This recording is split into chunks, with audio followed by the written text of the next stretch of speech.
একটি বৃদ্ধ লোকের লাশ এবং ওই লাশটির সঙ্গে 2 দিন 2 রাত অতিবাহিত করে একটি ইয়ং বয়সের যুবতী মেয়ে। ওই যুবতী মেয়ের সঙ্গে এমন ভয়ঙ্কর ঘটনা ঘটে যায় যেগুলো শোনার পর আপনার গায়ে কাঁটা দিয়ে উঠতে পারে। হ্যাঁ প্রিয় লিসেনার্স, আজকে আপনাদের মাঝে এমনই একটি ভয়ঙ্কর ঘটনা উপস্থাপন করতে যাচ্ছি, যে ঘটনাটি খুবই মারাত্মক লেভেলের ভয়ঙ্কর। তো প্রিয় লিসেনার্স, আজকে আপনাদের মাঝে বরাবরের মতোই একটি কথা আবারও বলতে চাইব। আমাদের এই চ্যানেলটি অত্যন্ত নতুন। এই চ্যানেলে প্রতিদিনই সত্য নির্ভর ঘটনাগুলো আপনাদের মাঝে উপস্থাপন করানো হবে। তাই চ্যানেলটিকে নতুন হয়ে থাকলে ভিডিওতে একটি লাইক করে চ্যানেলটিকে সাবস্ক্রাইব করুন এবং পাশে থাকা বেল আইকনটি অন করুন। তো প্রিয় লিসেনার্স, আমি চলে যাচ্ছি সরাসরি ঘটনার মূল উদ্দেশ্যে। তিনি লিখেছেন, আসসালামু আলাইকুম প্রিয় লিসেনার্স, আশা করছি আপনারা সবাই ভালো আছেন। আমি আজকে আপনাদের মাঝে এমনই একটি ভয়ঙ্কর ঘটনা উপস্থাপন করতে চাচ্ছি। তো তার আগে একটা কথা আপনাদেরকে বলতে চাইব আমার বিষয়ে। আমার নাম হচ্ছে সুফলা আক্তার। আমি এখন মানুষের বাসায় কাজ করে আমার দিন চালাই। তবে আমার আপন বলতে কেউ নেই, আমার স্বামী সন্তান কেউই নেই। তার কারণ হচ্ছে আমার আজ থেকে প্রায় 22 বছর আগে আমার সাথে ঘটে যায় ভয়ানক একটি ঘটনা, যে ঘটনাটির মাসুল আজও আমাকে দিতে হয়। তো প্রিয় লিসেনার্স, একটি ঘটনা আমার জন্য আমার সারা জীবনের কাল হয়ে দাঁড়ায়। আমি ভূত এফএমের অনেক বড় একজন শ্রোতা। আমার ভূত ঘটনাগুলো যদি আমি না শুনি তাহলে আমার রাত্রিবেলা ঘুম আসে না। আর তার কারণ হচ্ছে আমি কিন্তু আগে ভূত এফএম এসব বিশ্বাস করতাম না। ভূতের ঘটনা এবং মানুষের সাথে যে ঘটে যায় এগুলোকে আমি ট্রল মনে করতাম। আমি ভাবতাম যে এগুলো হয়তো মিথ্যা, কিন্তু না। যখন আমার সাথে এরকম ঘটনা ঘটে যায় তখন আমি উপলব্ধি করতে পারি যে ভূত বলতে কিছু আছে। ভূত জিন প্রেত এসব আমাদের মাঝেই বিরাজমান। তো প্রিয় লিসেনার্স, আমি আর কোনো রকমের কথা না বাড়িয়ে চলে যাচ্ছি আমার সাথে ঘটে যাওয়া আজ থেকে 22 বছর আগে 2002 সালের ঘটনাটিতে। তখন সময়কাল ছিল 2002 সাল। আমি চট্টগ্রাম জেলায় একটি গার্মেন্টসে চাকরি করতাম। আমি ইয়ং বয়সের হওয়াতে আমার মা ছিল শুধু, আর আমার কোনো ভাই বোন ছিল না। তখন আমার মা ওইখানে আমাকে পাঠান গার্মেন্টসের কাছে। আর তখন যে আমাকে পাঠান তিনি ওই গার্মেন্টসের মধ্যে আমার একজন দাদা, ওনাকে আমি দাদা বলে ডাকতাম, তবে বয়সটা প্রায় হবে 55 থেকে 56, প্রায় বৃদ্ধ লোক। ওনার সঙ্গে আমাকে তিনি পাঠান আমার আম্মু, আর ওনার সাথে আমাকে থাকতে হবে এরকম একটি বাড়িতে আমাকে তিনি উঠিয়ে দেন। তারপর প্রথম দিন আমার মাকে নিয়ে আমি চট্টগ্রাম যাই। চট্টগ্রাম যাওয়ার পর আমি দেখতে পাই আমার দাদা তিনি কাজ করছেন গার্মেন্টসে। আমরা যাওয়ার পর দাদা অনেক খুশি হলেন এবং আমাকে বললেন যে, সুফলা তুমি এসেছো, ভালো হয়েছে। এসব ঘোরাঘুরি করার চেয়ে একটা ভালো কাজ করা ভালো। আজকে তোমার জন্য এই কাজ রেডি করে রেখেছি, কালকে থেকে তুমি আমার সঙ্গে গিয়ে কাজ করবে, কেমন? তখন আমি বললাম যে, ঠিক আছে চাচা, আপনি যে আমার জন্য কাজ রেডি করেছেন, আমি তো কিন্তু কোনো রকমের কাজ পারি না বলে দিলাম। তখন দাদাটা বললেন যে, আরে কাজ পারো না তো কি হয়েছে, তুমি তো প্রথমে শিখবা তাই না, প্রথমে কাজ শিখবা তারপর কাজ করবা। তখন আমি বললাম যে হ্যাঁ হ্যাঁ দাদা, এভাবেই হবে। তখন দাদা আমাকে নিয়ে, দাদা যে রান্না করেছিল সেই রান্নাটুকু আমাদের মা এবং আমাকে খেতে দিলেন। তখন আমরা খাওয়া দাওয়া করি, দুপুরের খাওয়া দাওয়া ছিল। খাওয়া দাওয়া করার পর আমরা বিকেলবেলা একটু গল্প করি। তখন গল্পের মধ্যে আমার দাদা আমার মাকে বলছিলেন যে, আমরা এখানে থাকি ঠিক আছে, তবে উপরের যে ছাদটা ছিল ওই ছাদ থেকে 2 দিন আগে একটা মেয়ে আত্মহত্যা করে মারা গিয়েছে। তার মারা যাওয়াটা ছিল খুব ভয়ানক বিষয়। কারণ হচ্ছে ওই মেয়েটার বাবা মা ছিল অনেক ধনী, তবে বাবা মা একজন থাকতেন বিদেশে, কোন দেশে এটা বলা যাচ্ছে না। তো তারা অনেক ধনী ছিল। ধনী থাকার কারণে ওই মেয়েটার কোনো অভাব ছিল না। তবে ওই মেয়েটা আত্মহত্যা করে মারা যায়। সেটা খুব কারণবশত বলা যাচ্ছে না।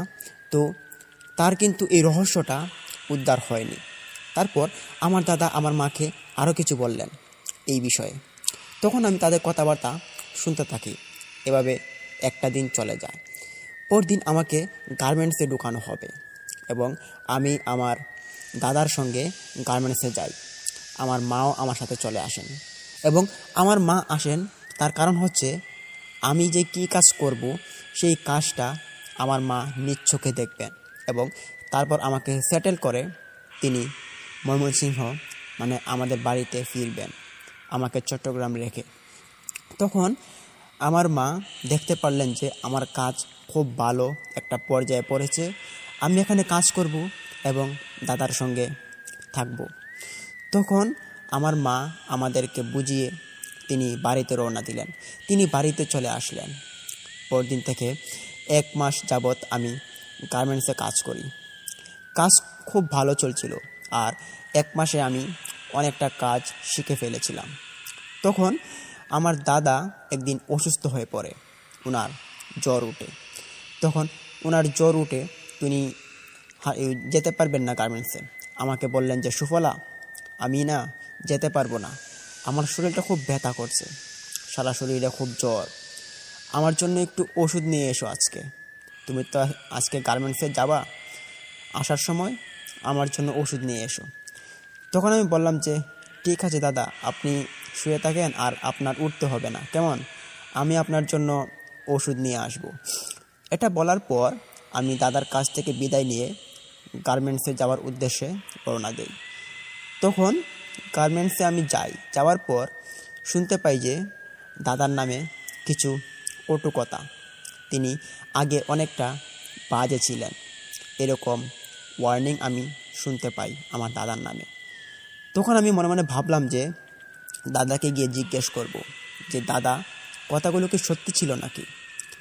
তো আমি দাদাকে জিজ্ঞেস করব বলে আমি কথাগুলো আমার মনের ভিতরে চেপে রাখি। আর যখন আমি গার্মেন্টস ছুটি দেয় সন্ধ্যার পর প্রায় 7টার দিকে, তখন আমি ফেরার সময় দাদার জন্য ওষুধ নেই। তার কারণ হচ্ছে দাদা অসুস্থ। ওষুধ নেওয়ার পর আমি দাদার বাড়িতে আসি। আসার পর দেখতে পাই দাদা খুব কাঁপছে, তার শরীরটা মারাত্মক হয়ে আছে এবং সে খুব ভয় পাচ্ছে মনে হচ্ছে। এরকম অবস্থা, তাকে হাসপাতাল নিয়ে যেতে হবে ইমিডিয়েটলি, এরকম অবস্থা হয়ে গিয়েছে। আমি দেখার পর দাদাকে গিয়ে হাতে ধরে বললাম যে এ কি দাদা, আপনার কি হয়েছে, কাঁপছেন কেন, আপনার শরীর কি বেশি খারাপ হয়ে গিয়েছে দেখা যাচ্ছে, এখন আমি কি করব। তখন আমার আশপাশে এমন কোনো পরিচিত লোকও ছিল না। ছিলাম 3তলা একটা বাড়িতে এবং ওই নিচতলাতে আমরা থাকতাম। উপরে 2তলার মানুষ, তারা ছিল একটু ছেংছেটে মানুষ, তারা আমাদের মানে কেউ কারো কোনো সাহায্য করার মতো ছিল না। সবাই ছিল কাজের লোক এবং গার্মেন্টসে কাজ করতো তারাও আমাদের মতো। এর জন্য তারা কাউকে কোনো দিন সাহায্য করার মতো লোক ওইখানে পাওয়া যায় না। আমি তখন একজন লোককে খোঁজার চেষ্টা করি যিনি আমার দাদাকে হাসপাতাল নিয়ে যেতে পারবেন। তখন আমি দাদার ঘর থেকে বের হয়ে আমি মানুষ খুঁজতে থাকি, তবে না, কোনো মানুষকে আমি পাচ্ছি না। তবে যাকে পাই তাকে বলার পর সে বলে যে না না, আমি পারবো না, আমার কাজ আছে অনেক, আমি যেতে পারবো না, তুমি একা পারলে নিয়ে চলে যাও, আর এসব উল্টাপাল্টা কথা আমাকে এসে বলো না। এরকম কথাবার্তা যখন মানুষ আমাকে বলে তখন আমি একটু রাগ ওঠে আমার মনে। আমি ভাবলাম যে মানুষ কীরকম মানুষ, কোনো আন্দাজ কেয়ার নেই, মানুষ এরকম হতে পারে নাকি। বিপদের সময় যদি মানুষ মানুষের পাশে না আসতে পারে, এই মানুষের তো বেঁচে থাকার কোনো দাম নেই। তখন আমি ভাবলাম যে আমার দাদাকে নিয়ে আমি একাই হাসপাতাল চলে যাব। তখন আমি বাইরে থেকে দাদার ঘরের ভিতরে আবার যাই, কিন্তু ততক্ষণে যা হবার তা কিন্তু হয়ে গিয়েছে। আমি গিয়ে দেখতে পাই আমার দাদা আর নানা শব্দ করছে না। এটা দেখার পর আমি একটু ভয় পাই এবং ভাবলাম যে কি করব, আর কী বা করব, একা মানুষ আমি, কাউকে পাচ্ছি না খুঁজে, সাথে একটা মোবাইল ফোনও নেই যে আম্মুকে ফোন দিয়ে বলবো তখন আমি একটু কান্না করি, তবে আমার কান্নার শব্দ শোনার পর একজন মানুষও আমার কাছে আসে না। তার কারণ হচ্ছে তখন এমন সময় ছিল যে মানুষ যদি কান্না করে মরেও যায় তাহলেও কেউ কাউকে সাহায্য করার জন্য এগিয়ে আসে না। এরকম একটা বাজে পরিস্থিতি। তো এরকমটা হওয়ার কারণে আমি অনেকক্ষণ কান্না করতে থাকি। তখন রাত প্রায় এশারের আজান দিয়ে দিয়েছে। দাদার মৃত লাশ নিয়ে আমি কি করব, আমি ভয় পাচ্ছিলাম। তখন আমি ভাবলাম যে রাত্রিবেলা কোথায় যাব, কি করব, হাতে একটা টাকাও নেই, বেতন দিবে মনে হয় আর 4-5 দিন পর, আর এখনই দাদার মৃত্যু হলো। দাদাটা আমাকে ছেড়ে চলে গেল। এখন আমি বা কী করব, বাড়িতে যাব কি করে? এটা বসে বসে ভাবছিলাম আর চোখ দিয়ে অশ্রু পড়ছিল, কান্না করছিলাম। দাদা আবার আমার সঙ্গে খুব ভালো ব্যবহার করত, খুব ভালো মনের মানুষ ছিলেন তিনি। এটা আমার সহ্য হচ্ছিল না, ওনার মৃত্যুটা এভাবে হঠাৎ করে হয়ে যাবে। তখন আমি দাদার পাশে বসে থাকি। প্রায় রাত 10টা বেজে যায়।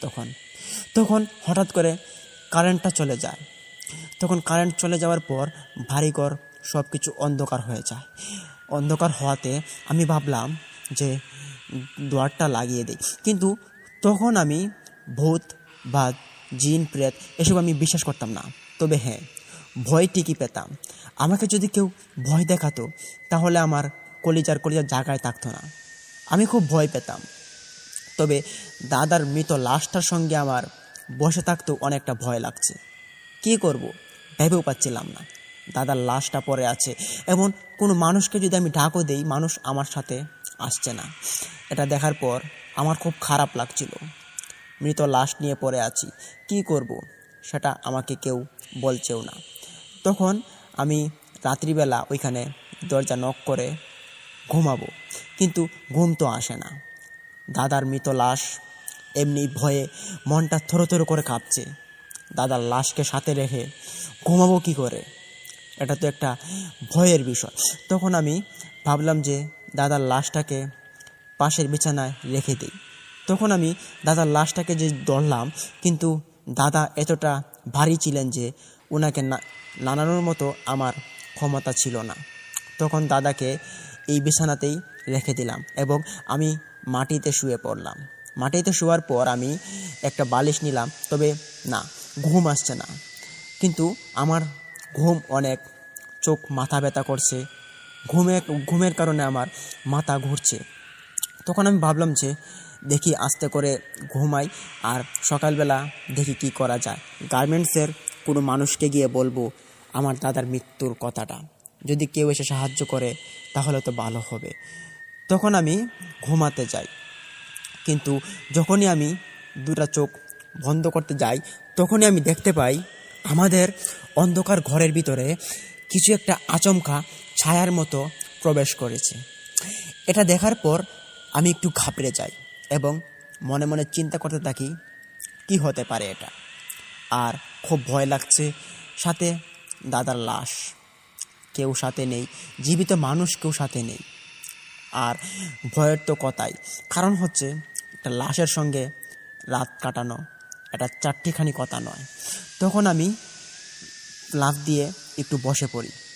বসে বসে ভাবছিলাম কি করব। তখন আবার যখন ঘুমাতে যাই, চোখগুলো বন্ধ করব, তখন আমি আমার নিজ কানে শুনতে পাই কেউ একজন কান্না করছে আমাদের ঘরের কোণায়। এটা দেখার পর আমি একটু ভয় পাই এবং আবারও উঠে বসে পড়ি। তখন আমি খুঁজতে যাব যে কে কান্না করে। মনের ভিতরে ছিল ভয়ের প্রচন্নতা, কারণ হচ্ছে আমি এরকম পরিস্থিতির শিকার আর আগে কোনো দিন হয়নি। তখন আমি বিছানা থেকে, মাটির যে বিছানাটা করছিলাম ওই বিছানা থেকে উঠে পড়ি। উঠার পর আমি কিছু একটা খোঁজাখুঁজি করি কে কান্না করে। তবে আমি যখন ঘরের এই কোণায় যাই তখন আমি দেখতে পাই আরেক কোণায় কান্না চলছে। যখন ওই কোণায় যাই দেখতে পাই যে এই কোণায় কেউ কান্না করে না, ওই কোণায় কেউ কান্না করছে। এসব দেখার পর আমার মাথাটা আউট অফ কন্ট্রোল হয়ে পড়ছিল। আমি কি করব ভেবে পাচ্ছিলাম না।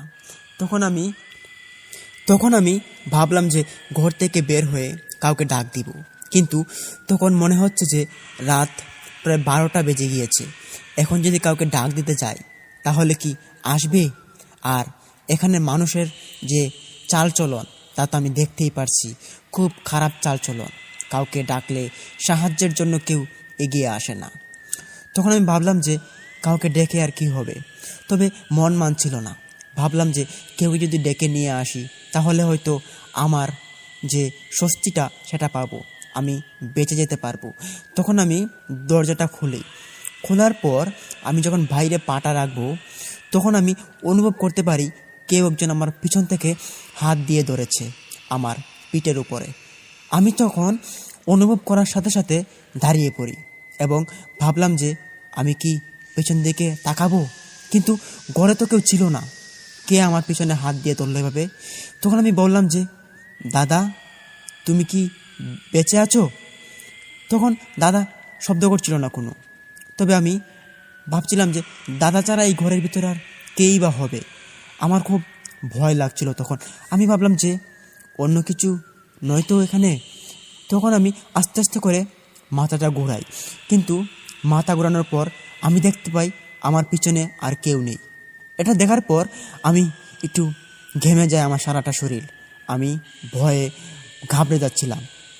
তখন আমি আস্তে আস্তে করে কান্না করে চিৎকার করছিলাম, বলছিলাম যে আমাকে কেউ বাঁচাও, কেউ বাঁচাও আমাকে, আমাকে মেরে ফেলবে, আমাকে কেউ বাঁচাও, খুব ভয় লাগছে আমার। আমার কথা শোনার পর কিন্তু কেউ নেমে আসেনি। এটা দেখার পর আমার আরও ভয় লাগছে। রাত্রিবেলা সবাই ঘুমাচ্ছে, তবে আমার এই বিপর্যয়ের দিনে আমার সঙ্গে কেউ সঙ্গ দিচ্ছে না। এটা খুব অসহায়ত্বর পরিচয় দিচ্ছে আমাকে। তখন আমি কি করব? ঘরের সামনে দরজাতে বসে থাকি। তখন আমি কান্না করতে করতে ঘুম চলে আসে আবারও। তখন যখনই ঘুমটা চলে আসে আবারও শুনতে পাই ঘরের ভিতরে কেউ একজন কান্না করছে। তবে কান্নাটা ছিল পুরুষ মানুষের। সে কান্না করছে খুব আস্তে আস্তে এবং নিরিবিলিতে। এত সুন্দর কান্না যেটা ভয়ের ভয়ের মতো লাগে, এবং ওই কান্নাটা মানুষের মুখ থেকে শোনা যায় না। আমি আগে কোনো দিন এই কান্নাটা শুনিনি। তখন আমি আবার ঘরের ভিতরে যেতে চাই, কিন্তু কারেন্ট নেই। তখন কারেন্টে এত ডিস্টার্ব করছিল যেটা বলার বাহিরে। আমি ঘরের ভিতরে প্রবেশ করি এবং ডাকাডাকি করি যে ঘরের ভিতরে কেউ কি আছো? ঘরের ভিতরে যেই থাকো বের হয়ে যাও, আমার খুব ভয় লাগছে। এসব মজরাটা করো না আমার সাথে, এমনিই দাদা মারা গিয়েছেন, প্লিজ আমাকে ছেড়ে দাও, আমাকে বাঁচাও, আমাকে কেউ কোনো ক্ষতি করবে না, আমার খুব ভয় লাগছে। কিন্তু ওই কান্নাটা ঘরের চারদিক থেকে আসছে। চারদিক থেকে যখন ঘিরে আমার কানের ভিতরে আসছে, আমার মাথা নষ্ট হয়ে যাচ্ছে। আমি ভাবছি কি করব। তখন আমি ঘর থেকে বের হয়ে যাই। ঘর থেকে বের হয়ে ঘরের সামনে ফ্লোরে বসে পড়ি এবং আমি ঘরের দিকে খেয়াল রাখি। তবে ঘরের ভিতরে অন্ধকার, কিচ্ছু দেখা যাচ্ছে না, এবং বাইরে একটু চাঁদের আলো উঠেছে।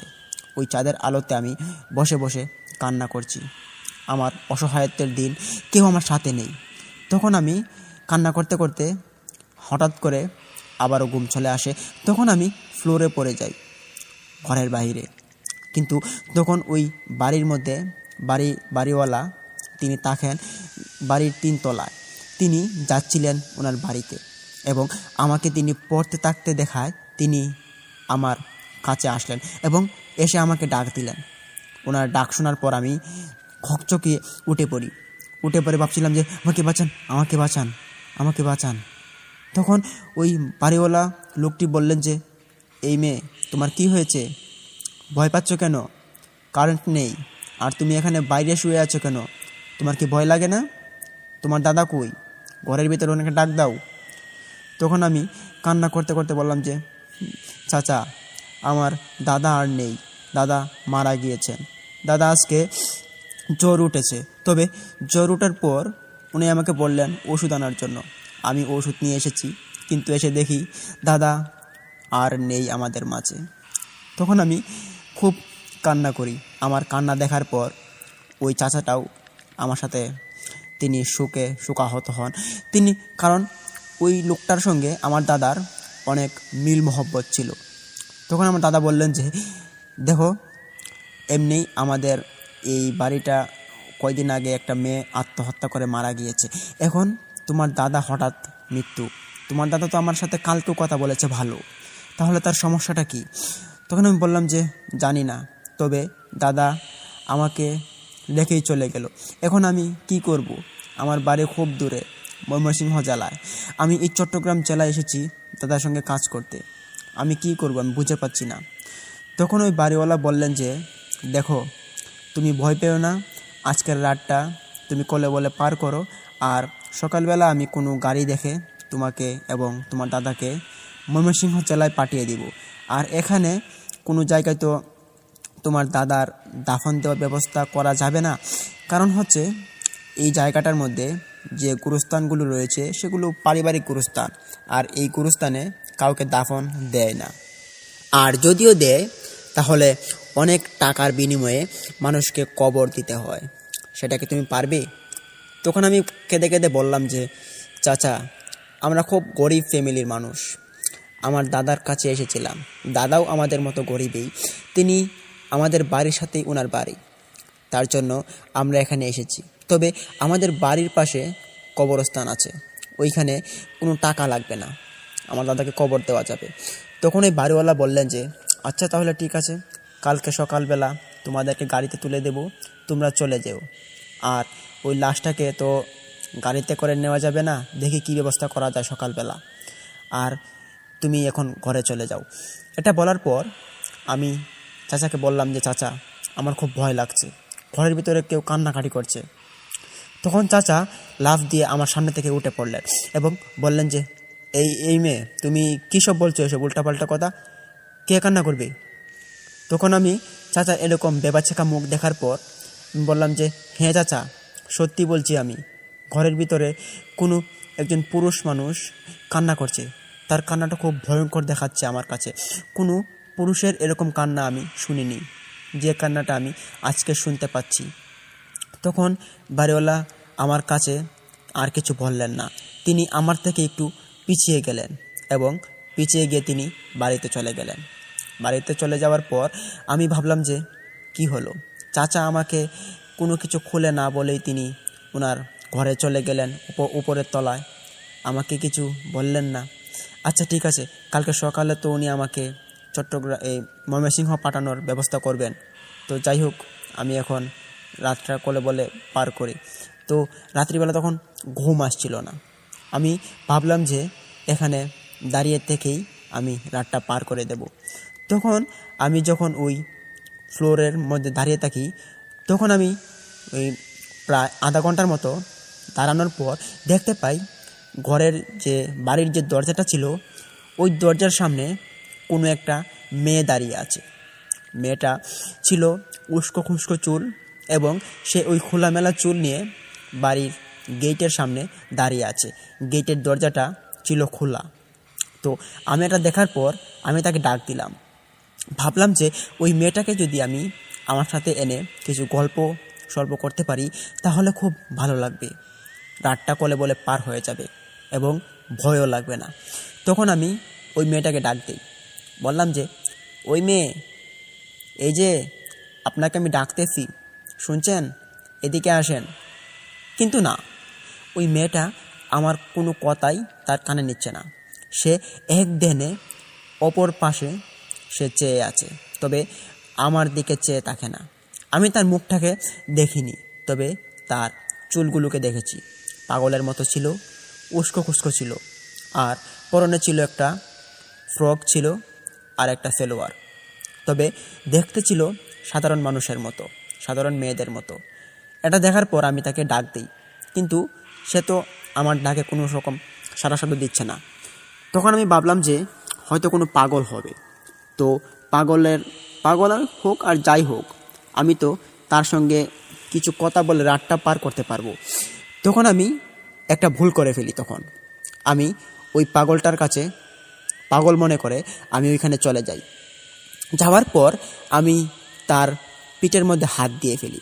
তবে যখনই আমি পিঠের মধ্যে হাত দিই তখনই আমি দেখতে পাই যে এই মেয়েটা আমার হাতের সামনে আর নেই। এটা দেখার পর আমি একটু ভেবাচেকা হয়ে চমকে যাই এবং ভাবলাম যে কি রে, মেয়েটা কোথায় গেল? মেয়েটা তো এখানেই ছিল এখনই, কিন্তু মেয়েটা কোথায় চলে গেল? আমি একটু জোরে জোরে চিৎকার করতে থাকি, কিন্তু চিৎকার শুনে এখানে মানুষ আসার মতো কোনো মানুষই নেই। তখন আমি ওই মেয়েটাকে হারিয়ে ফেলি। মেয়েটা কোথায় চলে গেল? তখন আমি আরেকটু ভয় পাই এবং ঘরের ভিতরে চলে আসার চেষ্টা করি। গেটটা লাগিয়ে দেই। লাগিয়ে দেওয়ার পর আমি যখন ঘরের ভিতরে আসি দেখতে পাই যে বাড়ির যে সিঁড়িটা ছিল ওইখানে একটা করিডোর ছিল। ওই করিডোরের মধ্যে একটা মেয়ে, ওই সেম মেয়েটা আবারও দাঁড়িয়ে আছে। এটা দেখার পর আমি ভাবলাম যে মেয়েটা ওই মেয়েটা না, যে মেয়েটাকে আমি মাত্র পিঠে হাত দিয়েছিলাম, উধাও হয়ে গিয়েছিল। হ্যাঁ, সেই মেয়েটাই তো এখানে দাঁড়িয়ে আছে। কিন্তু কিভাবে সম্ভব? সে এখান থেকে ওইখানে চলে যেতে পারে কিভাবে? আমি তখন আরও ভয় পাই আর ভাবতে থাকি যে এটা কোনো মেয়ে নয়, এটা কোনো জিন বা পরী হবে, যেটা আমাদের চোখ এভাবে এড়িয়ে চলছে। আর এটার কোনো ক্ষতি করা যাবে না, না হলে আমাকে সে ছাড়বে না। তখন আমি ভাবলাম যে আমি ঘরের ভিতরে চলে যাব। তবে ঘরের ভিতরে যে যাব, ঘরের ভিতরে যাওয়ার মতো কোনো প্রসেস ছিল না। তার কারণ হচ্ছে ঘরের ভিতরে আলো নেই, কারেন্ট নেই। প্রায় ওই দিন সারা রাত কারেন্ট আসেনি। আমি ঘরের সামনে গিয়ে দাঁড়াই এবং দাঁড়িয়ে দাঁড়িয়ে ওই মেয়েটাকে আমি দেখতে থাকি মেয়েটা কী করে। কিন্তু মেয়েটা ঠিক যেভাবে দাঁড়িয়ে আছে সেভাবেই দাঁড়িয়ে আছে। তখন আমি ভাবতে থাকি যে মেয়েটাকে কি করা যায়। ওই মেয়েটা তো আমার খুব ভয় লাগিয়ে দিয়েছে। ওইখানে তার গায়ে হাত দিলাম, উধাও হয়ে গেল। এখন যদি তার কাছে যাই, যদি আমার কোনো ক্ষতি করে বসে, তাহলে তো আমার সর্বনাশ হয়ে যাবে। এমনিতেই আমার খুব ভয় করে এসব। তখন আমি ওই মেয়েটিকে দেখতে থাকি প্রায় অনেকক্ষণ ধরে। মুহূর্তটা চলে যাচ্ছিল কিছুক্ষণে। তখন আমি ওই মেয়েটাকে দেখি যে সে এখান থেকে আর নাড়াচাড়া করছে না। আমি বুঝতে পেরে গেছি যে এটা কোনো সাধারণ মেয়ে নয়। তখন আমি ঘরের ভিতর প্রবেশ করতে যাইব, কিন্তু ঘরের ভিতরে আলো নেই। হাতে হাত করে আমি একটা মোমবাতি খুঁজতে থাকি। তখন ভাগ্য ভালো একটা মোমবাতি পেয়ে গেলাম এবং ওই মোমবাতিটা জ্বালানোর মতো কোনো দেশলাই ছিল না, যার কারণে মোমবাতির আলোটাও আমি ঘরে জ্বালাতে পারিনি। ব্যর্থ হয়ে ঘরের সামনে বসে আছি এবং আস্তে আস্তে করে হঠাৎ একটু ঘুম আসে। ওই ঘুমের পর আমি দেখতে পাই যে ফজরের আজান পড়ছে। তখন আমি ভাবলাম যে ফজরের আজান পড়ছে, সকাল প্রায় হয়েই গিয়েছে, আর কিছুক্ষণ। মানুষ যখন ঘুম থেকে উঠবে আমি মানুষকে বলবো আমার দাদা মারা গিয়েছেন, আমাদের একটা ব্যবস্থা করে দেওয়ার জন্য। অবশ্যই মানুষ মৃত মানুষের কোনো একটা ব্যবস্থা করে দিবে। হয়তো মানুষ খারাপ হতে পারে, মানুষের সাহায্যে না আসে, তবে মৃত মানুষের সঙ্গে তো কারো শত্রুতা নেই। তখন এইরকম চিন্তাভাবনা নিয়ে আমি ওয়েট করতে থাকি এবং আস্তে আস্তে ঘরের সামনে ফ্লোরে হাঁটাহাঁটি করতে থাকি। কিন্তু ওইখানে একজন মানুষও ফজরের নামাজ পড়েনি, আর কোনো মানুষকে আমি দেখতে পাইনি। তখন 7টা বেজে যাওয়ার পর দেখতে পাই যে একজন মহিলা উপরতলা থেকে নেমে আসছে। আসার পর তিনি আমাকে দেখতে পান এবং আমার যে শরীরের অবস্থা ছিল সেটা ছিল খুব বাজে। কারণ হচ্ছে সারা রাত কান্না করেছি, মাথার চুল উস্কো খুস্কো হয়ে গিয়েছে এবং মুখের মধ্যে কালো দাগ পড়ে গিয়েছে। এটা দেখার পর ওই মহিলাটা আমাকে জিজ্ঞেস করলো যে, এই মা, তোমার কি হয়েছে? তুমি চিন্তায় আছো মনে হচ্ছে, কোনো সমস্যা হয়েছে কি? তখন আমি বললাম যে, চাচি আর বললেন না, আমার দাদা মারা গিয়েছে। এটা শোনার পর ওই মহিলাটা আমার ঘরে দৌড় দিয়ে আসে এবং এসে দেখেন যে আমার দাদার মৃত লাশ। দেখার পর আমাকে বললেন যে, এই কি, এটা কিভাবে হলো? উত্তরে আমি বললাম যে কালকে ওনার জ্বর উঠেছে, কালকে সন্ধ্যার পরেই উনি মারা গিয়েছেন, সেটা আমি এসে দেখতে পারি, তবে কীভাবে মারা গিয়েছেন সেটা আমি বলতে পারবো না। তখন এরকম কথাবার্তা শোনার পর ওই মহিলাটা একটু চুপ করে থাকে এবং আমাকে কিছু বলে না। তখন মহিলাটিকে আমি জিজ্ঞেস করলাম যে, কি হলো চাচি, আপনি যে কিছু বলছেন না, কিছু একটা বলুন, আমরা তো খুব বিপদে পড়েছি, আমাদের যেতে হবে আমাদের বাড়িতে, এখানে নাকি কাউকে কবর দিলে অনেক টাকা লাগে, আমাদের এত টাকা নেই, আমাদের বাড়িতে জায়গা সম্পত্তি আছে, ওইখানে আমার দাদাকে কবর দেওয়া হবে। আমার দাদার 2 মেয়ে আছে, তবে তার ছেলে নেই। এখন তার ছেলে যে নেই, তার ছেলেও তো থাকলে তার জন্য এগিয়ে আসতো, তবে এখন কেই বা এগিয়ে আসবে?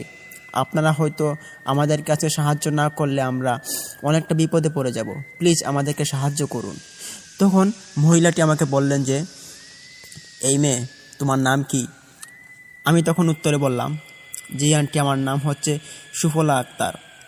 তখন তিনি বললেন যে, তুমি গার্মেন্টসে কাজ করো? আমি বললাম জি। আবার বললেন যে, তুমি যে এখানে থাকো, তোমার বিয়ে শাদী হয়নি? আমি বললাম যে, না চাচি, বিয়ে শাদী হয়নি তো, তবে এই বিয়ে শাদী আম্মু দিবে বলছে 1-2 বছর পরে, তবে এখন তো আমি একটু বিপদে পড়ে আছি। তখন ওই মহিলাটি আমাকে আবার বললেন যে, তুমি এই বাড়িতে কেন এসেছো? তুমি জানো না এই বাড়ির বিষয়ে? এই বাড়িটা ভালো না, তোমার দাদা মারা গিয়েছেন, তবে ওনার লক্ষণ কি দেখতে পেরেছো? তখন আমি বললাম যে, দাদা মারা গিয়েছেন, ওনার লক্ষণ আবার কি হবে? তখন আমার এরকম কথা তিনি শোনার পর তিনি বললেন যে, এই মেয়ে, চুপ করো, তুমি যে শুধু বলে যাচ্ছ যে তোমার দাদা মারা গিয়েছে, তোমার দাদা কোনো স্বাভাবিক কোনো কাজ কারণে বা কোনো স্বাভাবিক বিষয়ে মারা যাননি, উনি খুব অস্বাভাবিক জিনিসের প্রভাবে তিনি মারা গিয়েছেন। তখন আমি বললাম যে, আরে চাচি, আপনি কি পাগল হলেন? অস্বাভাবিক জিনিসে মারা যেতে যাবে কেন? মৃত্যুর সময় এসেছে, মৃত্যুবরণ করেছে। তবে আমি এই বাড়ির মধ্যে কিছু দেখতে পেরেছি কালকে রাত্রে, খুব ভয়ানক, আমার খুব ভয় লাগছিল চাচি। তখন ওই চাচিটা আমাকে বললেন যে, হেই মেয়ে, আস্তে কথা বলো, তুমি জানো না এই বাড়িতে খুব ভয়ানক ঘটনা ঘটে যায়, এইসব কথাবার্তা আস্তে আস্তে বলো, আর তোমার দাদাকে নিয়ে তাড়াতাড়ি বের হয়ে যাও, আর যত তাড়াতাড়ি বের হতে পারো ততই আমাদের জন্য ভালো হবে। তখন আমি চাচির এই কথা শোনার পর বললাম যে, এই কি চাচি, আপনি আমার সঙ্গে এভাবে খারাপ ব্যবহার করছেন কেন? আমি তো আপনার কোনো ক্ষতি করিনি, আর আপনাদের এখন সাহায্য আমাদের খুবই প্রয়োজন। আপনারা যদি আমাদেরকে সাহায্য না করেন তাহলে আমরা এখন কোথায় যাব?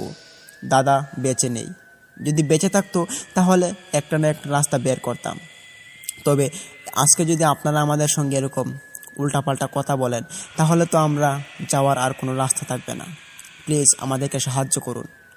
তখন ওই মহিলাটি বললেন যে, এই, আমি হচ্ছি এই বাড়ির মালিকের স্ত্রী, তুমি আমার স্বামীর সঙ্গে আলাপ করো।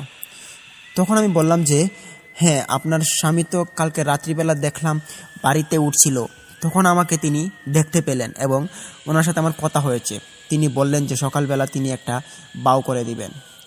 তখন ওই আন্টিটা বললেন যে, তাহলে তো ঠিক আছে, আর শুনো, এই যে বিষয়টা, এই বিষয় নিয়ে কোনো বাড়াবাড়ি করতে যাবে না, আর তুমি যা দেখেছো তা ভুলে যেও, এই বিষয়টা যেন কাউকে আর না বলো, মনে থাকে যেন, তোমার মাকেও কিন্তু বলতে পারবে না।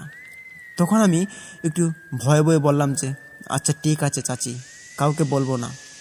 তখন আমাকে বললে যে, হ্যাঁ, মনে থাকে যেন। এটা বলার পর তিনি চলে গেলেন উপরের তলায়। তখন আমি বসে বসে ভাবছিলাম যে, আন্টি এটা কি বলে চলে গেল? তিনি আমাকে এরকম বিষয়গুলোকে কাউকে না বলার কথা মানে কি? এখানে কোনো রহস্য হয়তো রয়েছে। তখন ওই রহস্যটা জানার জন্য আমার মনটা অনেকটা আকুল হয়ে আছে। আমি জানতে চাইছিলাম যে এখানে কি আছে।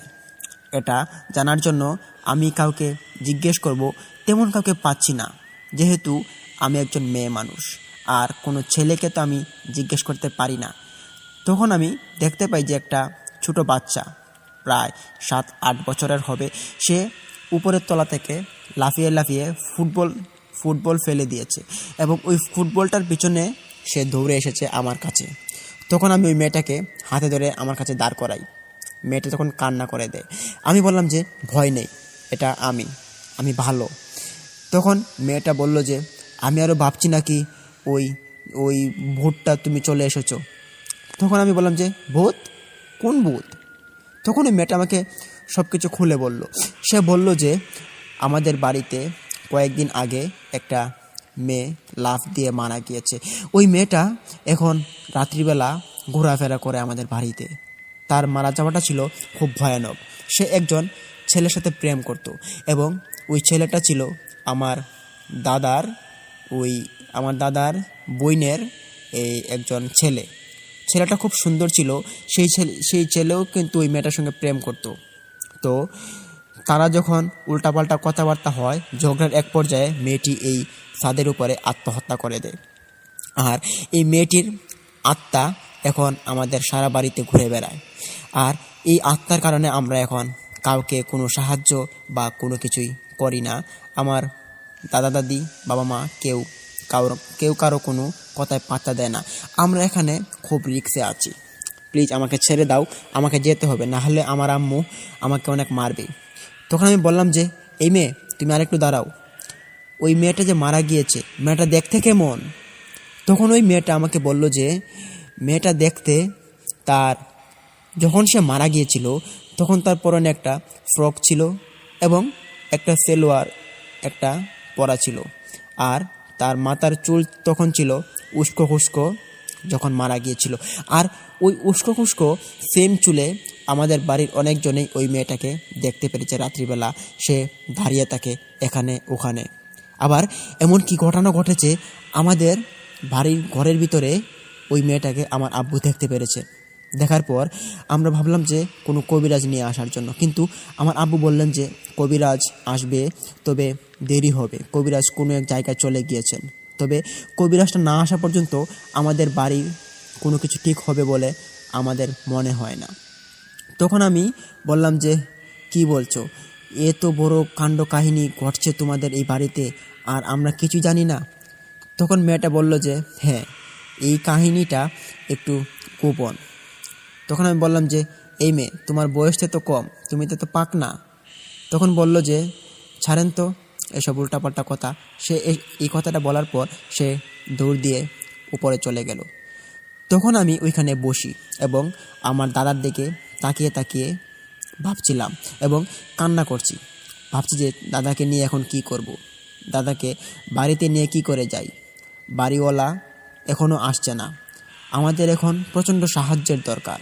তবে এই বাড়ির মধ্যে যা সব কাণ্ড কাহিনী শুনছি, তারপর আমাদের কেউ সাহায্য করবে সেটা বাবা ভুল হবে। তবে যেতে তো হবেই বাড়িতে। তখন আমি দুপুরবেলা হওয়ার পর আমি আমার গার্মেন্টসে যাই এবং গার্মেন্টসে যাওয়ার পর আমি মালিককে গিয়ে বললাম যে আমার স্যালারিটা আমাকে দিয়ে দেওয়ার জন্য। আমার প্রায় 27 দিনের মতো হয়েছে। ওই 27 দিনের বেতনটা আমি নেওয়ার জন্য গিয়েছিলাম। আমার দাদা মারা গিয়েছেন এবং দাদা যে স্যালারিটা পেত ওই স্যালারিটাও গিয়ে তুলে নিয়ে আসি। দুজনের স্যালারি নিয়ে আসার পর আমি ভাবলাম যে আজকে চলে যাব আমরা বিকালের গাড়িতে আমাদের ময়মনসিংহ জেলায়। তবে যাব যে কি করে যাব, বাসে করে একটা লাশ নিয়ে গেলে মানুষ কি বলবে। তখন কিছু করার ছিল না। আমি কোনো ভালো অ্যাম্বুলেন্সও ওইখানে তখন ছিল না, আর বাস দিয়েই যেতে হবে। তবে বাস না পেলে ট্রেন দিয়ে যেতে হবে এটা আশা করেছিলাম। তবে যা ভাবছিলাম তাই ঘটেছে, আমাদেরকে ট্রেন দিয়ে যেতে হয়েছে বাড়িতে। তবে তার আগে ওইখানে আরও একটি ঘটনা ঘটে গিয়েছে। সেই ঘটনাটি আমরা যখন ভাবলাম যে আমরা বাড়ি থেকে বের হব, ওই যে বাড়িওয়ালা আসছিল, আসার পর আমাকে তিনি বলছিলেন যে তোমরা তো বাড়িতে যেতে হবে, তো কীভাবে যাবা? তখন আমি বললাম যে দেখেন, ভালো কিছু তো পেতে পারি না, তবে কোনো বাস বা ট্রেন হলে আমাদের যেতে সুবিধা হবে। তখন ওই বাড়িওয়ালা আমাদের জন্য বললেন যে তোমরা যদি ট্রেনে যাও তাহলে ময়মনসিংহ যেতে তোমাদের সুবিধা হবে।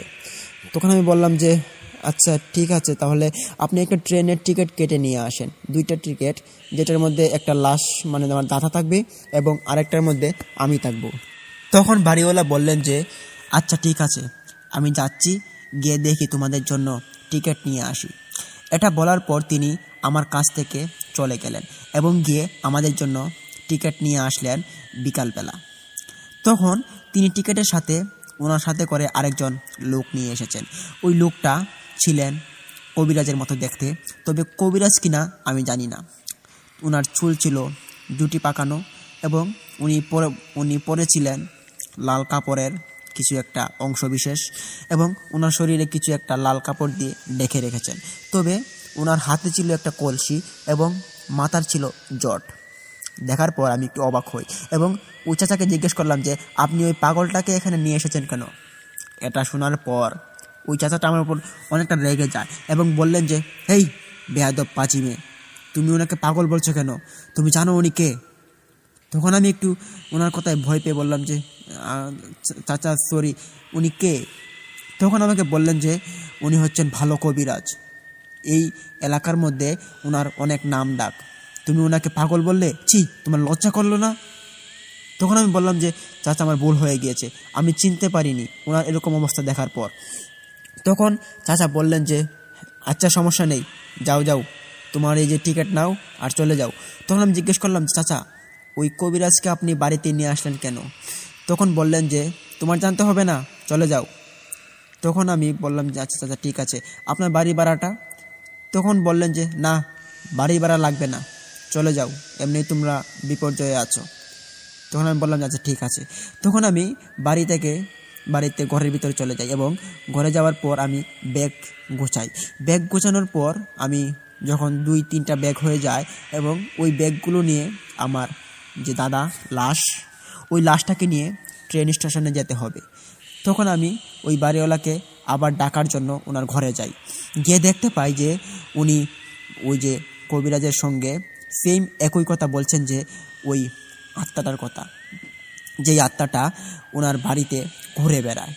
ওই আত্মাটার কথা আমি পুরোটা শুনি ওই বাড়িওয়ালার কাছ থেকে। খুব ভয়াবহ ঘটনা ছিল।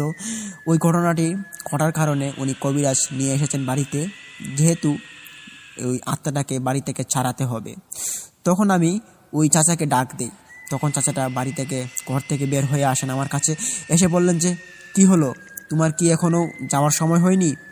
তখন আমি বললাম যে চাচা ওই যে আমার তো 2-3টা গাঁটটি হয়ে গিয়েছে, আর আমার যে দাদার লাশ ওইটা তো মানে একসঙ্গে আমি নিয়ে যেতে পারবো না, আপনি যদি আমাকে একটু হেল্প করেন তাহলে আমার খুব ভালো লাগবে আর আমার খুব সহজ হবে, আপনি প্লিজ আমাকে একটু হেল্প করুন, আজকে আমার দুঃসময়ের দিন।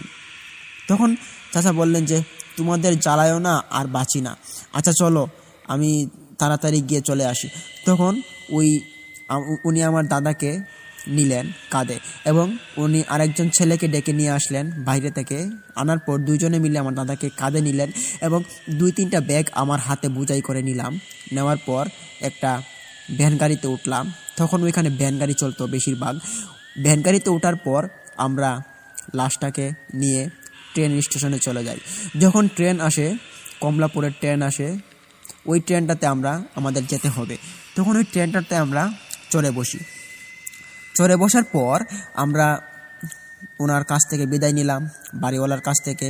বললাম যে চাচা আপনাকে অনেক কষ্ট দিলাম, আপনি আমাদেরকে খারাপ কিছু ভাববেন না এবং আবার যদি বেঁচে থাকি তাহলে আপনার কাছে আসতেও পারি।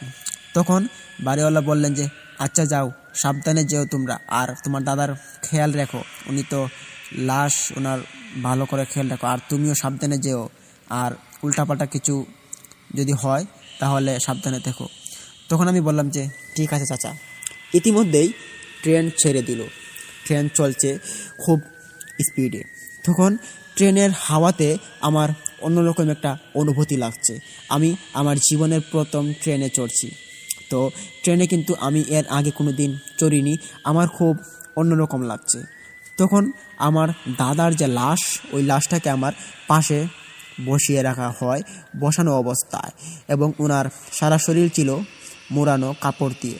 তবে আমার সাথে যে ওই কন্ট্রাক্টর বা অন্যান্য মানুষ যাতায়াত করে তারা আমাকে জিজ্ঞেস করে তোমার সাথে ওইটা কে?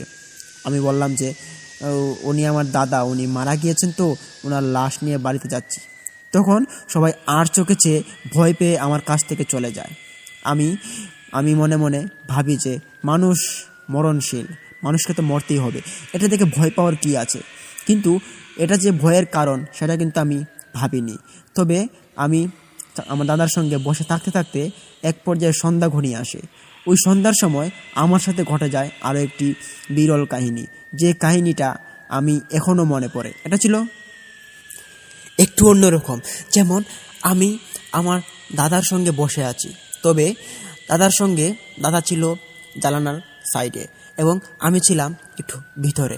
তখন দাদার কাছ দিয়ে বাতাস আসছে, ফুরফুরে বাতাসটা ছিল খুব ভয়ানক, কারণ বাতাসটা এমন গতিতে আসছে যে বাতাসটা আমার চোখ দিয়ে সহ্য করা যাচ্ছে না, চোখ বন্ধ হয়ে যাচ্ছে।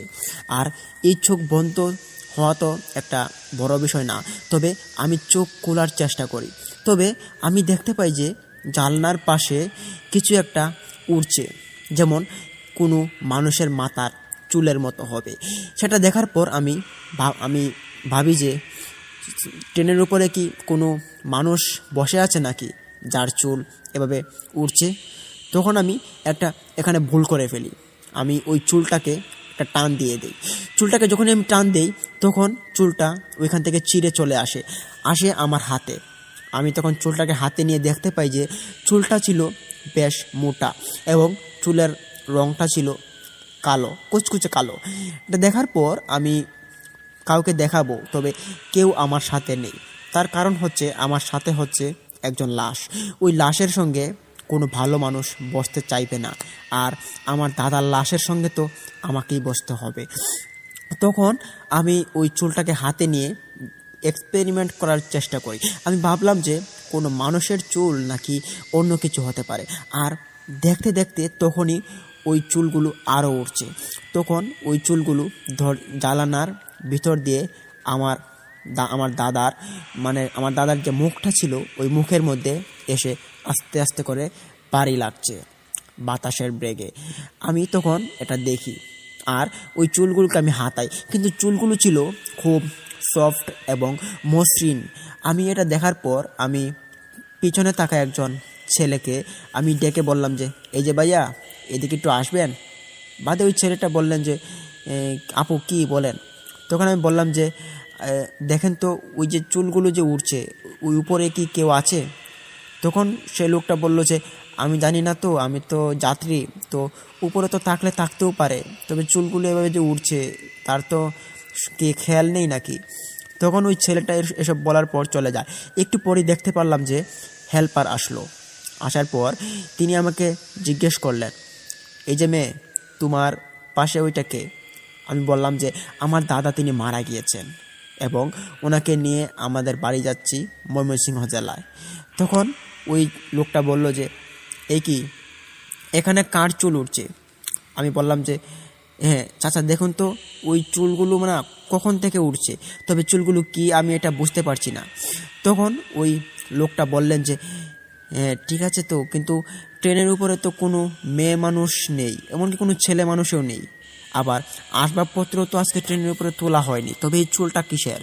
তখন ওনার কথা শোনার পর আমি একটু ভয় পাই এবং ওনার দিকে একটু আর চোখে তাকিয়ে বললাম যে কি বলেন চাচা, এটা কি কোনো মানুষের চুল না, তবে এটা কি?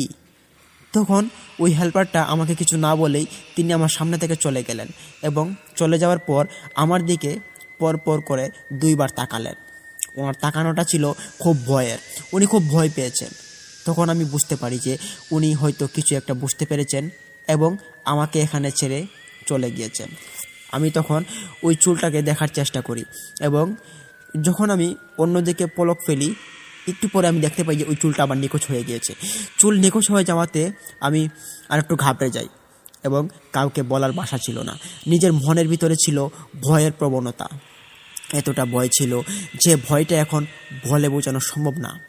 তারপর একটু পর আমি আর আমার দাদা যখন চলে যাই অনেকটা দূর, ততক্ষণ সব কিছু ভালোই চলছে। আর তার মাঝে আমরা কিছু একটা লক্ষ্য করতে পারি যে আমাদের যে পিছনে একটা সিট ছিল ওইখানে একটা মেয়ে বসেছিল। ওই মেয়েটা আমার কাছে আসার পর মেয়েটা লক্ষ্য করে যে আমার দিকে, সে আমাকে বলছে, এই যে বান্ধবী, তোমার মুখে এরকম কালো দাগ পড়েছে কেন? হ্যাঁ। তখন আমি বললাম যে আরে আপু আর বললেন না, আমার দাদা না মারা গিয়েছে, আমরা যাচ্ছি ময়মনসিংহ জেলায় আমাদের বাড়িতে। আমার কথা শোনার পর মেয়েটি আমার থেকে একটু দূরে যায়, গিয়ে বলল যে কি বলো, তোমার সাথে এটা কি লাশ? আমি বললাম যে হ্যাঁ বোন। তখন সে বলল যে আমার তো লাশ দেখলে খুব ভয় করে। আমি বললাম যে কেন? তখন সে বলল যে লাশের পাশে না আমার থাকতে খুব ভয় করে। তার কারণ হচ্ছে লাশ যদি কোনো খারাপ কাজে মৃত্যু হয় তাহলে সে মানুষের খারাপ করে এবং ওই লাশের সঙ্গে উল্টাপাল্টা খারাপ পিশাচ ঘুরে বেড়ায়। তখন আমি বললাম যে হ্যাঁ বোন, তুমি ঠিক বলছো, তবে লাশ তো লাশ, মানুষ যখন মারা যায় তখন তো তার নাম লাশ হয়। তবে আমি কালকে থেকে অনেক খারাপ জিনিসের মধ্যে আমি যাচ্ছিলাম।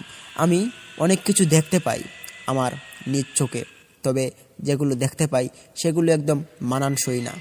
যাই হোক, এগুলো তোমাকে বলে এখন তোমাকে ভয় দেখাতে চাই না। তখন সে বলল যে ভাই আপু বলেন কি সমস্যা। তখন আমি ওই মেয়েটিকে সব কিছু ঘটনা বলে দিই এবং বলতে বলতে আমরা এক পর্যায়ে যখন ফজরের আজান দিয়ে দেয় এবং ফজরের আজানের পর আমি হেল্পারকে জিজ্ঞেস করলাম যে ভাইয়া আর কতটুক যাবে ময়মনসিংহ? তখন সে বলল যে হ্যাঁ চলে এসেছি, আর প্রায় 1-1.5 ঘন্টা। তখন আমি বললাম যে আচ্ছা তাহলে তো ঠিক আছে, 1-1.5 ঘন্টা যদি লাগে তাহলে তো কাছাকাছি চলে এসেছি। ভালো একটা আর কোনো মোবাইল ফোনও নেই, আর যদি মোবাইল ফোন থাকতো তাহলে তো কাউকে ফোন দিয়ে বলে দিতাম যে এসে এগিয়ে নিয়ে যাওয়ার জন্য। তবে রেল স্টেশনে নামার পর একাই যেতে হবে। তো 1-1.5 ঘন্টা যখন শেষ হয়ে যায় তখন 2 দিন যাবৎ আমার চোখে ঘুম নেই। ঘুম না থাকার কারণে চোখ দুটো হয়ে গিয়েছে একদম লাল আকৃতি। এরকম লাল আকৃতি চোখ নিয়ে যখন ট্রেন থেকে আমার দাদাকে নিয়ে নামলাম, মৃত লাশটাকে নিয়ে নামার পর আমাদের বাড়ির কিছু মানুষ ছিল এখানে যারা ঘোরাফেরা করছিল, ছেলেরা ছিল কিছু, তারা আমাকে দেখে চিনতে পারে এবং এসে বলে যে কি গো আপু, তুমি এখানে কি করছো? তোমার নাম সুফলা না? তখন আমি বললাম যে হ্যাঁ ভাই, আমার নাম সুফলা, আমাকে চিনতে পেরেছো? তখন 2 জন ছেলে বলে উঠলো যে হ্যাঁ আপু, আপনাকে তো চিনতে পেরেছি, আপনি এখানে কেন হঠাৎ? তখন আমি বললাম যে উনি হচ্ছেন আমার দাদা, ওনাকে চিনতে পেরেছো? তখন বলল যে কি দাদা, দেখি তো ওনার মুখ দেখি তো। তখন দাদার মুখটা ছিল কাপড় দিয়ে মুড়ানো। তারা যখন দাদার মুখটা খুলে দাদাকে দেখার পর তারা একটু অবাক হয়ে পড়ে এবং ভয় পেয়ে যায়। তারা বলে যে কি হলো তোমার, ওই দাদার এরকম মরে গেছেন কেন, তোমার কি হয়েছে? তখন আমি বললাম যে আর বইলো না ভাই, দাদা না 2 দিন আগে মারা গিয়েছেন। আমরা চট্টগ্রাম থাকতাম একটা গার্মেন্টসে, এখন আসলাম দাদার মৃত লাশ নিয়ে, দাদা মারা গিয়েছেন। তখন তারা 2 ভাই মিলে আমাকে এবং আমার দাদাকে বাড়িতে নিয়ে যান। তো প্রিয় লিসেনার্স, ঘটনাটা কিন্তু এখানে শেষ হয়ে গেলে পারতো, কিন্তু না, ঘটনা যে আরও অনেক কিছু ঘটার বাকি রয়েছে। লাস্ট কাহিনী যেটা আমার সঙ্গে ঘটে যায় অনেক ভয়ঙ্কর ছিল। শুনতে থাকুন, আশা করি অনেকটা আপনারা বুঝতে পারবেন। তো প্রিয় লিসেনার্স, ততক্ষণ আপনারা ঘটনাটা দেখতে দেখতে, ঘটনাটি শুনতে শুনতে আমাদের চ্যানেলটিকে অনুরোধ করব সাবস্ক্রাইব করবেন এবং আমাদের চ্যানেলে ভিডিওটি আপলোড করার সাথে সাথে যাতে নোটিফিকেশন পেয়ে যান তার জন্য সাবস্ক্রাইব বাটনের পাশে অল অপশনটি আপনি অন করে দিন। তো প্রিয় লিসেনার্স, যখন আমরা ট্রেনটি থেকে চলে যাই বাড়িতে যাওয়ার পর তাদের বাড়িতে কান্নার রোল পড়ে যায়। আমাকে দেখার পর আমার মা কান্না শুরু করে দেন। তবে দাদার জন্য খুব কষ্ট লাগছিল। দাদা কি করলো, তিনি ওনার যে 2টা মেয়ে ছিল এবং ওনার মেয়ে এবং ওনার স্ত্রী, তারা একবারে নিঃস্ব হয়ে পড়ে। তারা কি করবে এখন, কিভাবে খাওয়া দাওয়া করবে, কিভাবে চলাফেরা করবে, এই বিষয়ে তারা ভেঙে পড়ে এবং এভাবে কিন্তু তাদের সংসারটা খুব তলে চলে যাচ্ছিল। এবং অতঃপর ওই দাদাকে দাফন দেওয়া হয়। দেওয়ার পর খুব স্বাভাবিকভাবে চলছিল আবার সব কিছু, কিন্তু তাদের অবস্থা খুব খারাপভাবে চলছিল। ওই মেয়ের মা মানে দাদার স্ত্রী, তিনি বাসায় কাজ করতেন এবং বাসায় কাজ করে ওই মেয়ে 2টাকে খাওয়া দাওয়া করাতেন। এভাবে কিন্তু তাদের সংসার চলছিল। আর আমার মা আরেকটা বাসায় কাজ করত। তখন ওই বাসায় কাজের জন্য আরেকটা মেয়ে লাগবে পাশের বাসায়, আমাকে ওইখানে ঢুকিয়ে দিল। তখন ওইখানে আমি কাজ শুরু করি পরের দিন থেকেই। কিন্তু যখনই আমি ওই দিন থেকে কাজ শুরু করতে যাই, সেদিন ঘটে যায় আমার সঙ্গে এক ভয়ানক কাহিনী। আমার ওই দিন জ্বর উঠে যায়, প্রচণ্ড জ্বর, এতটাই জ্বর যে আমার শরীর কাঁট ফেটে যাচ্ছে। আমার মা আমার শরীরে ধরতে পারছে না। তিনি বলছেন যে কি হচ্ছে সুফলা, তোমার শরীরে এত গরম কেন? আমি বললাম যে আমার খুব ব্যথা লাগছে সারা শরীরে, আমার খুব ভয়, আমার জ্বর উঠে আমার সারা শরীর মাথা ব্যথা ঘুরছে, তুমি আমাকে বাঁচাও মা। তখন আমার মা আমার কথাবার্তা শোনার পর বললেন যে এ কি বলছিস তুই, তোর এরকম কেন হলো, দেখি তো, আজ চল তোরে নিয়ে হাসপাতাল চলে যাব। তখন আমি বললাম যে হাসপাতাল যাব, আমার তোর শরীরে শক্তি পাচ্ছি না, কি করব বলো তো। তখন মা বললেন যে এসব বললে কি হবে, চল যাই হাসপাতাল। তখন আমি বললাম যে আচ্ছা চলো। তখন আমি খুব আস্তে আস্তে করে বিছানা থেকে উঠি। উঠার পর মায়ের সঙ্গে কাঁধে কাঁধ রেখে বাড়ির সামনে একটা ফার্মেসি ছিল, ওই ফার্মেসিতে আমি আর আমার মা যাই। যাওয়ার পর ফার্মেসির ডাক্তারের কাছে আমার মা আমাকে দেখান। তখন ফার্মেসির ডক্টর আমাকে জ্বর মেপে বললেন যে আপনার মেয়ের তো অনেকটা জ্বর, তো জ্বরের লক্ষণটা খুব ভালো দেখাচ্ছে না, এতটা জ্বর নিয়ে আপনার মেয়ে আমার কাছে আসলো কী করে। এই জ্বর 100 কত ডিগ্রি জানি হয়েছিল, তবে অনেকটা জ্বর ছিল। ওই জ্বর নিয়ে মানুষ বিছানা থেকেই উঠতে পারে না। আপনার মেয়ে ঘর থেকে কীভাবে বের হলো, আবার হেঁটে হেঁটে আসছে আপনার সাথে। তখন ওই ডক্টরটা একটু ভয় পায়, তিনি বললেন যে দেখেন আপনার মেয়ের কী হয়েছে, আমাকে একটু খুলে বলেন তো। তখন আমার আম্মু সব কিছু খুলে বললেন, যে কাহিনীটা আমি আমার আম্মুকে বলেছিলাম। তখন ওই ডক্টর বোঝার পর, ওই ডক্টরটা আবার বলে রাখা ভালো যে তিনি আগে একজন ভালো কবিরাজ লাইনে পড়েছেন এবং তিনি ভালো কবিরাজি সম্পর্কে অনেকটা জানেন। তখন তিনি বললেন যে সর্বনাশ, আপনার মেয়েকে কোনো সাধারণ জ্বর বা শরীর খারাপে ধরেনি, আপনার মেয়ের হয়তো কোনো খারাপ কিছু ঘটছে আপনার মেয়ের শরীরের সাথে। আপনার মেয়েকে যদি ভালো কিছু চিকিৎসা করাতে চান তাহলে এই ঠিকানায় চলে যান, এবং ওই ঠিকানায় চলে যাওয়ার পর আপনি যাকে দেখতে পাবেন তাকে আপনার সমস্ত ঘটনাগুলো খুলে বলুন, না হলে আপনার মেয়ের বিপর্যয় হতে পারে। তখন আমার আম্মু আমার ওই ডাক্তারটার কথা শোনার পর আমাকে নিয়ে ঘরে চলে আসলেন এবং মনমরা হয়ে ভাবছেন যে কী করবেন। তখন আমার পাগলামিটা আরও বেড়ে যায়, আমি না খুব উল্টাপাল্টা কথা বলতে থাকি। আসলে আমাকে ওই সময় কিছু একটা খারাপ পিশাচে ভর করেছে, যার কারণে আমি খুব কন্ট্রোল, আমার নিজের উপরে যে কন্ট্রোলটা ছিল ওইটা আমি হারিয়ে ফেলি। তখন আমার আম্মু এটা দেখার পর ওনার আর বুঝতে বাকি রইল না, পাশের বাড়ির চাচিরা ওদেরও আর বুঝতে বাকি রইল না আমাকে কোনো খারাপ পিশাচে ভর করেছে।